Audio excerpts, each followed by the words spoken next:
Hello there, and to all who come to this happy place, welcome. If you're new here, my name is Abby, and I upload Disney planning content here on my channel every Sunday and Thursday, typically. Now, with COVID-19, I'm putting up as much content as I can, so I have no idea when this video is going up. But anyway, in today's video, we are going to be talking about 10 lessons that I have learned about planning Walt Disney World vacations. Now, I have planned an awful lot of Walt Disney World vacations. My family alone, we go at least 5 times a year. This time we were going closer to 7 or 8 until this whole thing happened, and now we might be losing 3 trips, but we might be gaining a different one. It's a whole thing. If you're interested in our travel plans for the year, you can check out this video here. But anyway, I also own a travel agency. I own Friend Like Me Travel Company, and so I've been in the travel business for many years and planned trips for hundreds of people. So, with that being said, I've got a lot of experience and have learned a lot of lessons. So the first thing that I've learned is that I personally and our family, we need one table service meal a day. We are not a family that likes to do all quick service dining throughout our vacation. And a lot of this does come down to my dietary needs. I am allergic to a very extensive list of things. Gluten, mushroom, peanut, tree nut, pineapple, peach, and pear. So my options at quick service are very limited no matter where we go because of cross-contamination with different things and stuff like that. I usually end up with chicken nuggets or a hamburger, or they have like gluten-free pizza some places, but like I don't have a lot of variety just because there's always something in other things that I just can't have. There's always one rogue ingredient. So if we go to table service restaurants, I have a lot more selection, and they're able to customize things more than they are at a quick service location. So having that table service option each day just helps to break up some of the theme park food that people think of when they hear counter service or quick service. Now, we also like it because then we get to kind of take a load off and relax for a bit. It gives you time to get out of the sun, get out of the crowds, get out of the heat, and just relax. Now, this can be a bad thing if it just rained, because once you're drenched and then you go inside and the air conditioning's blasting, yikes. But usually it's a very nice little break for us. So we usually try to do it for lunch, and then as nighttime, we either will do a regular lunch or late lunch to an early dinner, because once it starts to get darker, then it gets into like time to scope out a spot for fireworks and all that. So we do try to keep it to an earlier dinner or a lunch. My second thing that I have learned is that the blackout curtains in Walt Disney World are serious blackout curtains. And I cannot tell you how many times we have slept right through our alarm and completely missed the morning in the parks, because the blackout curtains, when you close them all the way in your hotel room, make the room pitch black, and you have no idea how bright it is outside. So we need to be cognizant of this when we are looking at our plans for the next day. If we have stuff that we need to do in the morning, I will actually leave the blackout curtains parted a little bit just so that some sunlight is coming in. Not too much, but like enough that we, enough that we know that, hey, you need to get up. The third thing that I have learned is that ticketed events are well worth the cost.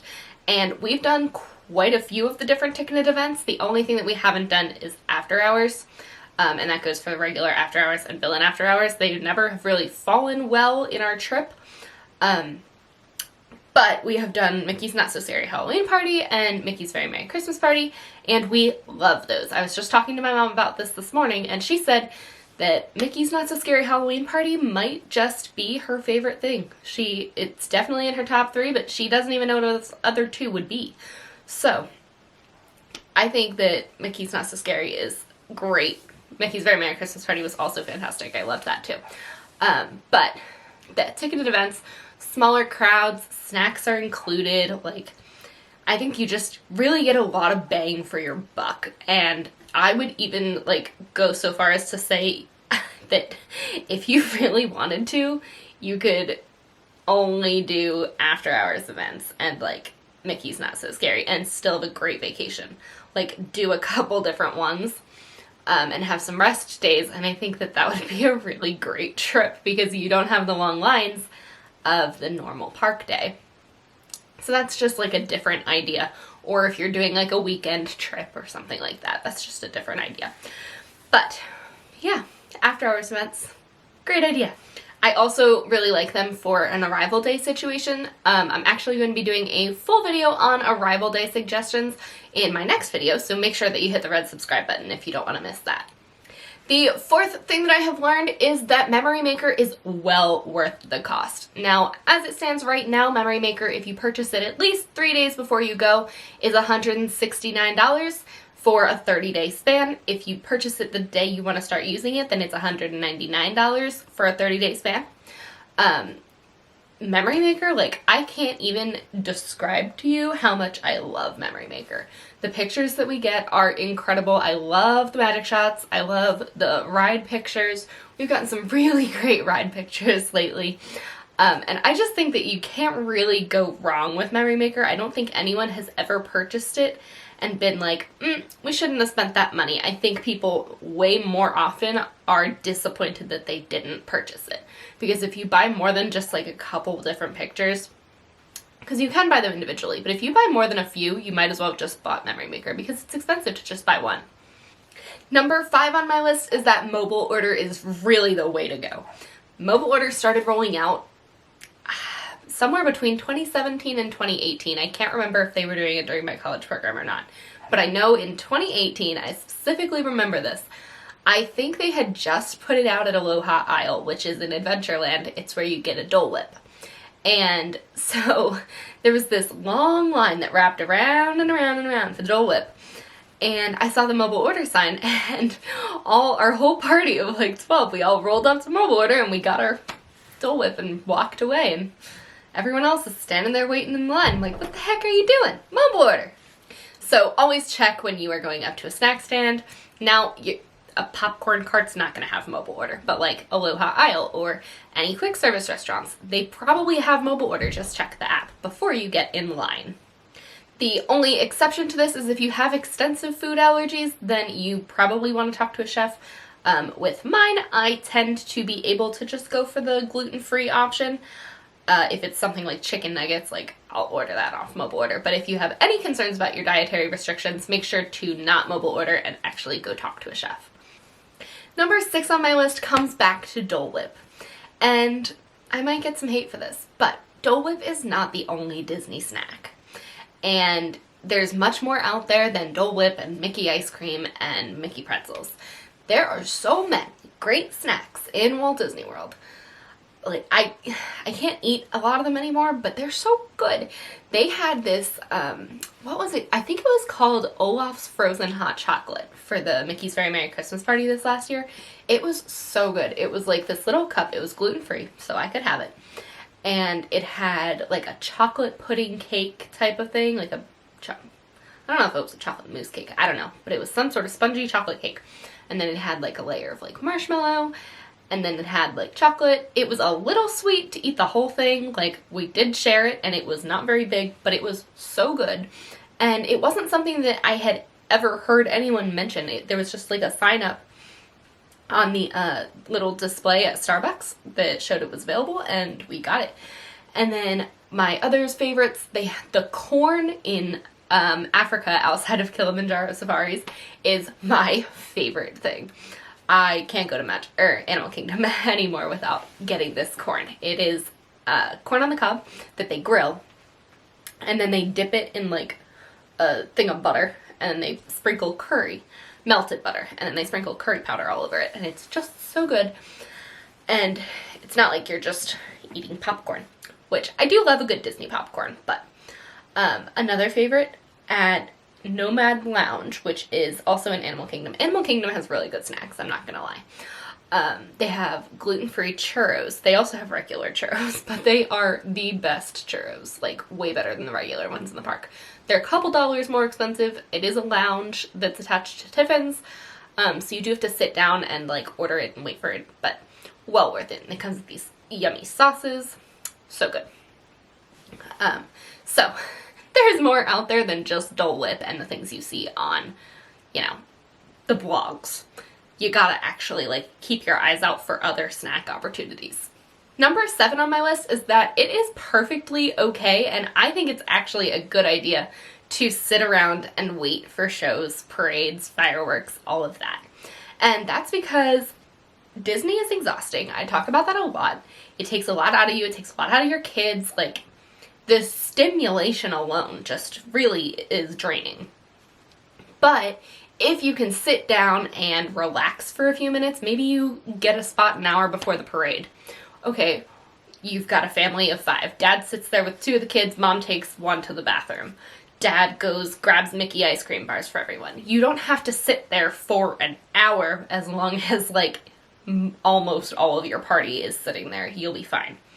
As you get closer to the time, then people start to encroach on you, and you might have more of a problem.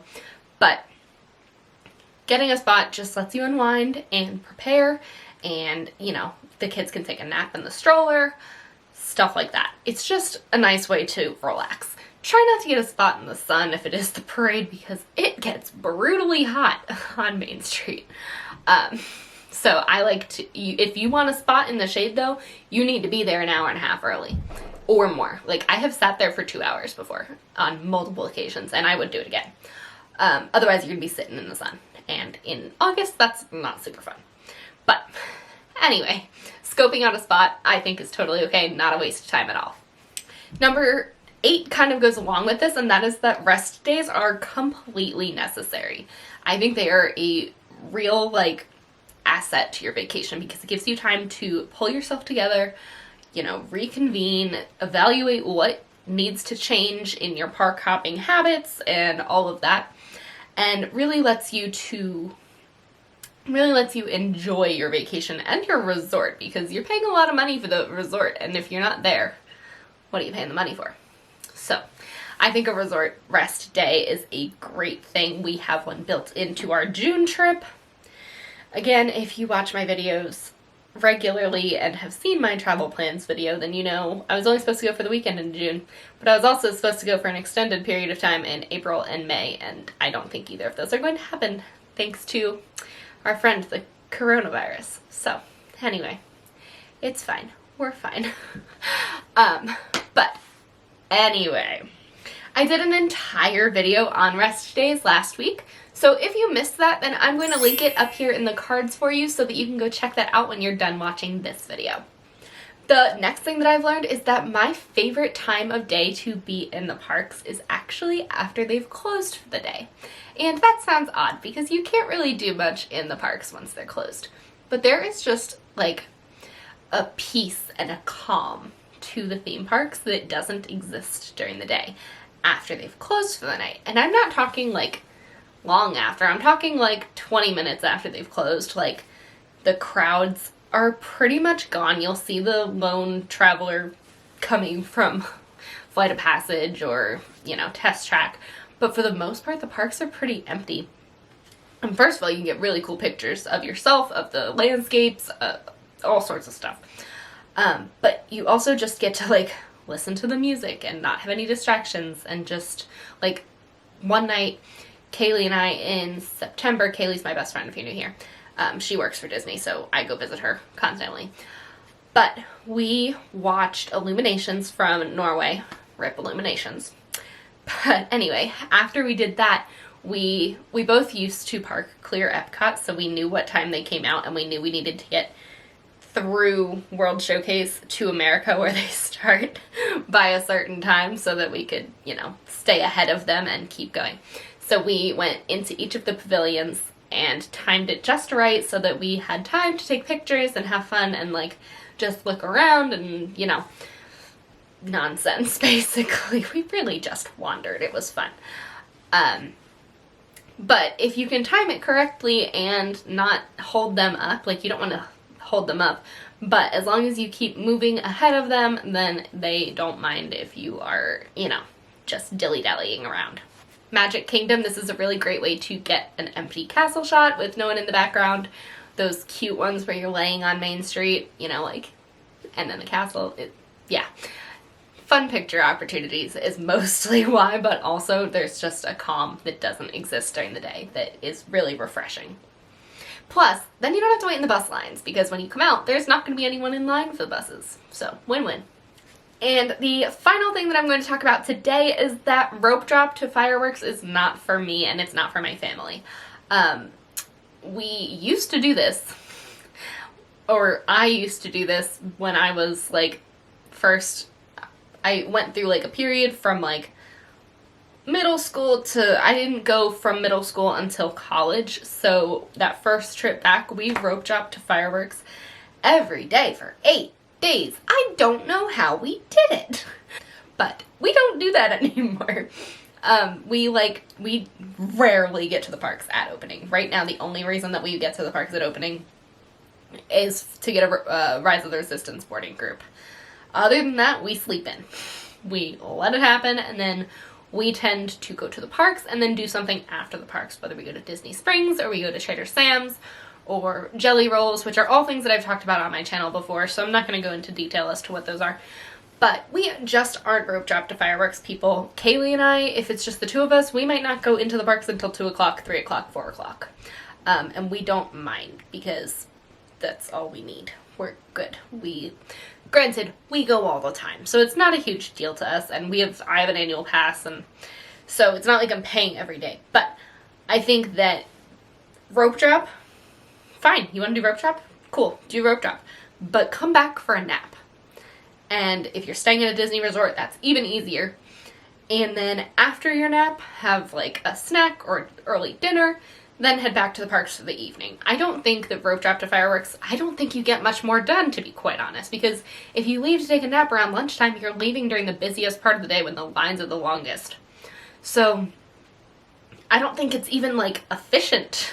And then you're exhausted and you're cranky in the evening, and it runs into the next day, and it's just a whole thing, and I don't think it makes your vacation any better. So yeah, those are the 10 lessons that I have learned about planning Walt Disney World vacations. These are things that have worked and not worked for my family, and hopefully will help yours. Make sure to give this video a big thumbs up if you enjoyed it or found it helpful, and hit the red subscribe button down below if you haven't already. If you hit that bell button, you will be notified either every time or, every once in a while when I upload a new video, depending on which option you choose. And that'll just make sure that you don't miss any future Disney planning content. With that being said, I will talk to you guys with my next video. Bye!